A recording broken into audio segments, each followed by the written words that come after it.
Palasyo, masusing imbestigasyon sa umano'y pakikialam ng China sa halalan. Inatasan ng Malacanang ang mas masusing imbestigasyon kaugnay ng ulat na nakikialam umano ang China sa nalalapit na midterm elections, ayon kay Claire Castro, press officer ng palasyo, nitong Biyernes. Ito ay kasunod ng mga pahayag ng Senate Majority Leader at opisyal ng National Security Council, NSC, sa isang pagdinig kamakailan. Talagang nakakabahala ito, ani Castro, na isa ring Undersecretary sa Presidential Communications Office, PCO.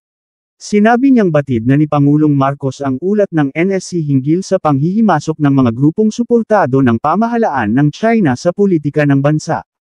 Ayon sa kanya, may mga opisyal mula sa palasyo na makikipagpulong sa mga opisyal ng NSC upang alamin ang detalye at saklaw ng issue.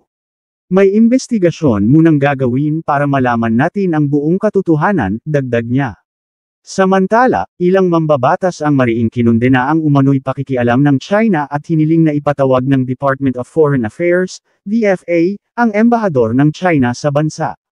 Sa isang pagdinig ng Senate Committee on Maritime and Admiralty Zones nitong Huwebes, sinabi ni NSC Assistant Director General Jonathan Malaya na may mga indikasyong may isinasagawang information operations na sinusuportahan ng Estado ng China upang makialam sa darating na halalan sa Pilipinas.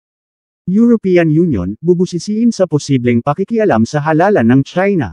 Kasama rin sa mandato ng European Union Election Observation Mission, EU-EOM, sa bansa ang pagsisiyasat sa posibleng panghihimasok ng mga banyagang grupo sa nalalapit na halalan.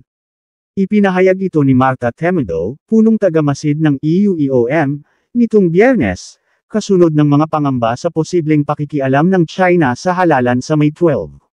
Sa parehong Senate hearing noong Huwebes, ibinunyag ni NSC Assistant Director General Jonathan Malaya ang posibleng pagkakasangkot ng China. Dagdag pa ni Senate Majority Leader Francis Tolentino, may ulat umanong nagbayad ang embahada ng China sa isang troll farm sa ilalim ng isang kontrata sa isang pribadong kumpanya para siraan ang gobyerno at mga Pilipinong kritikal sa China.